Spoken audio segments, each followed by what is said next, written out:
Menjawab pertanyaan Bunda, di mana anak 1 tahun sering melakukan hand flapping, apakah itu ciri dari autistic spectrum disorder? Belum tentu, Bun. Jadi, hand flapping adalah merupakan salah satu bentuk stimming. Stimming itu adalah self-stimulating, sebuah pola gerakan atau benda atau bahkan suara yang berulang.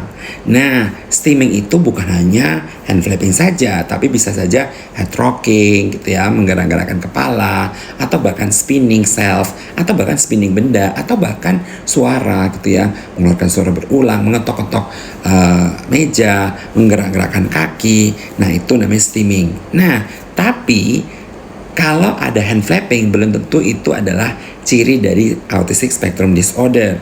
Karena stimming juga atau hand flapping tadi itu bisa saja terjadi pada anak-anak normal. Nah, biasanya memang itu dilakukan seperti semacam ada tujuannya, misalnya euforia karena sesuatu. Dan biasanya adalah bentuk ketidakmampuan dalam motor planning yang belum matang atau praksis yang belum matang, sehingga dalam ekspresikan kebahagiaan akhirnya terbentuknya namanya hand flapping. Nah, tapi itu tidak berlangsung lama karena begitu praksisnya sudah mulai matang, itu sekitar sebulan dari perilaku itu tidak akan menetap dan sudah mulai matang dan hilanglah tuh hand flapping.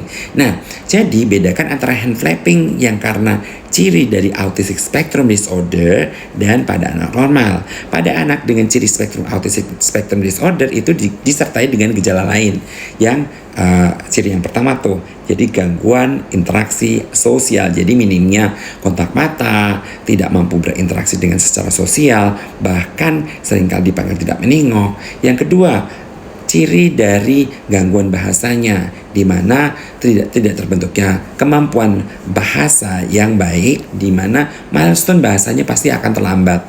Jadi ingat tuh, yang harusnya 18 bulan minimal 10 kata, 2 tahun minimal 50 kosakata, itu tidak terbentuk dengan baik.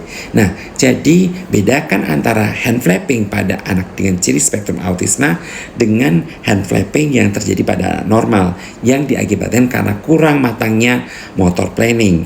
Jadi itu yang pentingnya kita melatihkan anak secara fungsional berekspresi, termasuk mematangkan bagaimana mengekspresikan kebahagiaan supaya tidak terbentuk sebagai hand flapping tadi. Dan itu yang akan menjadi tugas kita. Ya, sampai jumpa.